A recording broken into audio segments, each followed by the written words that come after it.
नमस्कार। पोटाची भूक भागवण्यासाठी ज्या प्रकारे आपण मेहनत करतो त्याच प्रकारे जर ज्ञानाची भूक भागवण्यासाठी मेहनत घेतली तर मराठी शाळेतील बाईंनी विद्यार्थ्यांना केला प्रश्न।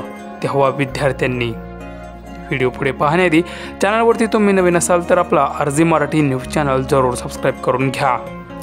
माणूस पोटाची भूक भागवण्यासाठी आयुष्यभर मेहनत करतो, पण तीच भूक भागवण्यासाठी लागणारे ज्ञान याची भूक भागवण्यासाठी मात्र कधीच मेहनत घेत नाही, कष्ट करत नाही।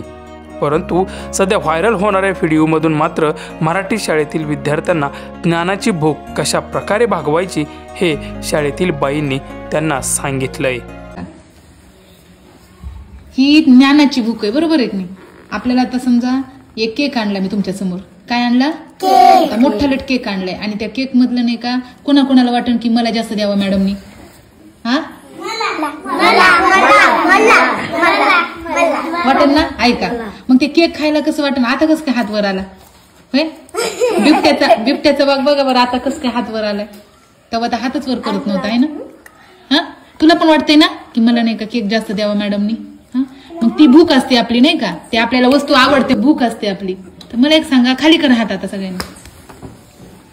ती आहे पोटाची भूक आणि ही आहे ज्ञानाची भूक। मग ज्ञानाची पण भूक लागली पाहिजे आपल्याला, बरोबर आहे? मला हे आलं पाहिजे म्हणून आपण कसं डोळे त्याच्याकडेच पाहिजे, आपले फळ्याकडेच। मॅडम असतील, सर असतील, शिकवताना त्यांच्याकडेच बघायचं सारखं। आपले कान, डोळे, लक्ष सगळं कुठं पाहिजे? सरांकडे, मॅडमकडे, बरोबर आहे की नाही? आणि आपली ज्ञानाची भूक भागवायची, कळालं का? आपल्याला अन्नाची भूक लागते का नाही? हा, चॉकलेट खाऊ वाटते, बिस्किट खाऊ वाटते, केक म्हटलं तर केक तर लईच आवडते बाबा आम्हाला, है की नाही? केक तर भयानकच आवडते। मग जर समजा मी अचानक खूप मोठा केक आणला तर तुम्हाला सगळ्यांना वाटन की मॅडमनी मला थोडं जास्त दिलं पाहिजे केक, है ना? वाटन की नाही?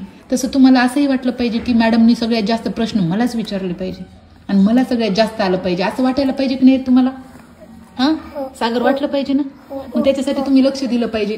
सारखं म्हणते अरे माग म्हणारे तुम्ही, नाही का? तोंडच नाही उघडत। तसं केल्यावर मग तुम्हाला कसं येईल? हा, आणि ते जर मी असं केक घेऊन तुमच्या तोंडापाशी आले तर तुम्ही काय करताल? पटकन तोंड वर करताल, असं आ करताल, करताल की नाही तुम्ही? आ करून वाचायला तोंड उघडत नाही पटकन, पण तुम्हाला जर केक दिला तर खायला तोंड उघडन की नाही? उघडन की नाही तोंड? कोणाकोणाचं उघडन रे? आणि कसं उघडन सांगा बरं? म्हणतान का तुम्ही?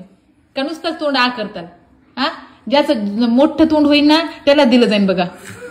बापरे, बघा झमडीचं तोंड तर किती मोठं झालंय। वा।